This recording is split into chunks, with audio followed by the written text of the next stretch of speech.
Good morning, I hope everyone's well today. Thank you for watching. It is appreciated as always.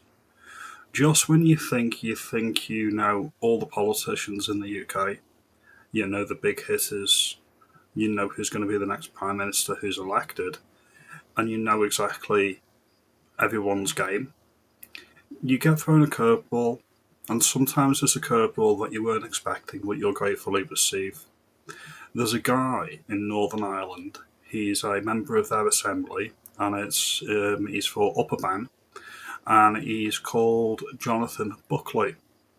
He's been making the rounds on Question Time, and he's upset all the right people, including the Labour government. Gave the Labour government a proper dressing down regarding mass migration and the dinghy divers, and I'm here for it. The United Kingdom is my country. I've always saw myself as British. I am from England, of Welsh, Irish, and English descent. The entire country is mine, and it will always be true, and it will always be the case. Now, that's why I take an interest in the Welsh politics, the Scottish politics, and what's going on in Ulster. That's why I do that. I do it specifically because the entire thing is my country. Now, the common travel area is a bone of contention. The open border with the south, with Southern Ireland, essentially gives illegal migration an open door to the United Kingdom, and vice versa from the United Kingdom to the Irish Republic. That needs to be resolved. But until then, we've got people in Northern Ireland making the case for the United Kingdom and holding Keir Starmer's arse to the wall and holding him to an account. Now, he didn't just speak out about mass migration, which I'll play that clip in a moment. He also spoke out about digital IDs recently as well, and it's joyous. He's brilliant. He should be the next First Minister of Northern Ireland. Absolutely brilliant. So we're going to play the first clip now, and then we'll go on to the second clip. The first clip's on Question Time, and the second clip that will follow will be on digital IDs. I think it's very easy to hide behind some of the statistics, and I actually agree with the original question, because it has been a deliberate attempt by Labour and previously the Conservative government to brand anybody that showed any concern with illegal and uncontrolled immigration as racist. That was wrong. And I'll tell you why. Because people with genuine, heartfelt lived experience, seen as...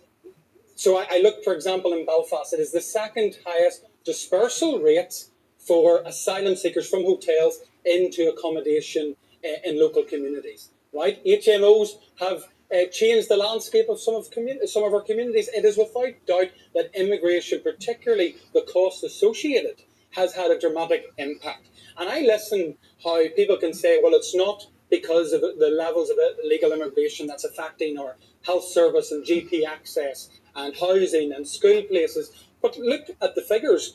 15.3 billion across the UK by 2029 to provide asylum accommodation and support. That's not including other costs such as legal costs. Sorry, 15.3 billion what?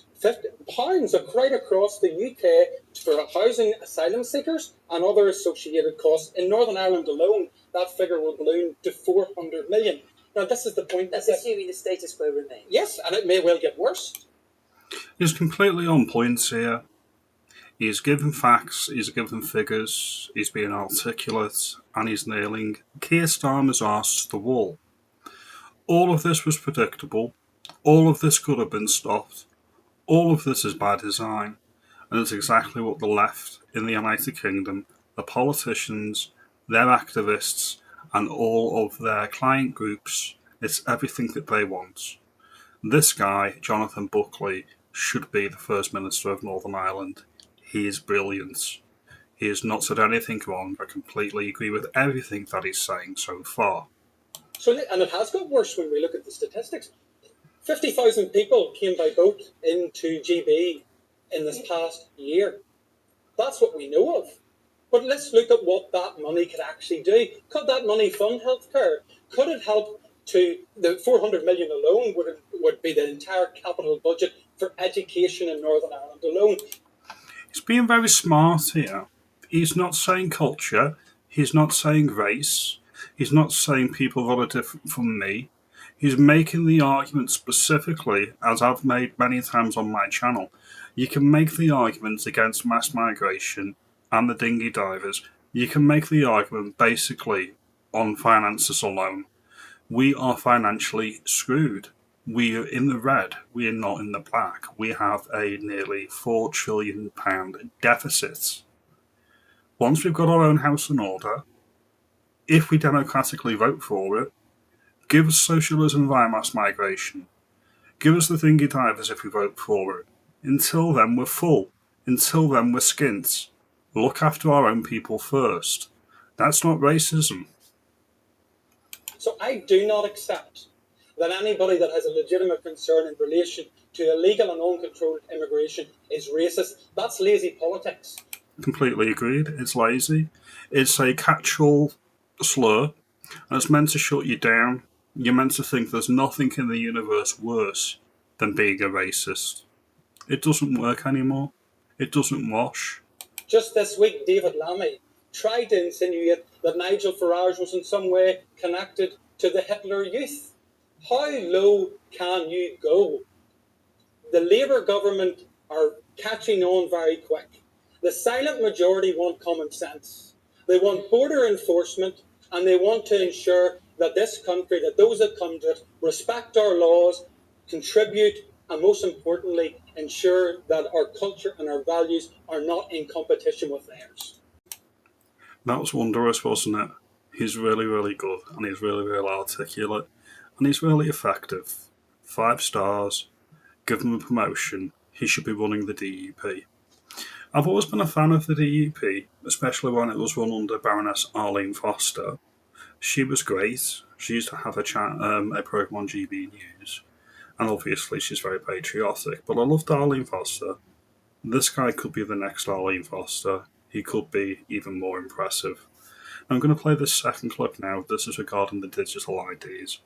Let me know if you think he's out of order, or let me know if you completely agree.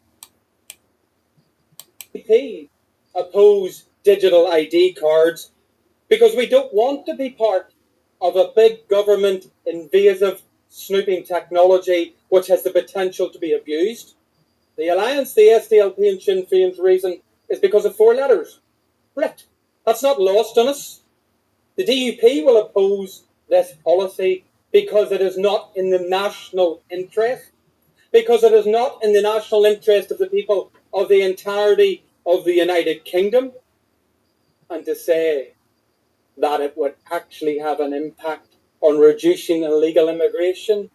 What utter gaslighting. If the PM was serious about addressing illegal immigration, he would deploy strong border enforcement. He would stop boats. He would stop the abuse of the legal profession in making a mockery of UK law by interpreting asylum seeker policies and legislation in such a way that enables it to come in the boatload. I notice there's been nothing from Sinn Féin, the SDLP or Alliance about the issue of immigration. That doesn't bother them. They want to cover up in the word of Brit. Be under no illusion, Mr. Speaker. We will oppose this system. There should be no carve-out for Northern Ireland and a policy that shouldn't even exist in the entirety of the United Kingdom. Completely agree. Bravo, couldn't have said it better myself. It takes some doing to unite the Assembly in Northern Ireland against Keir Starmer. He's right, the other party is opposed because it's a Brit card, like the SNP in Scotland. However, the point remains the same. The Assembly in Northern Ireland is united against this.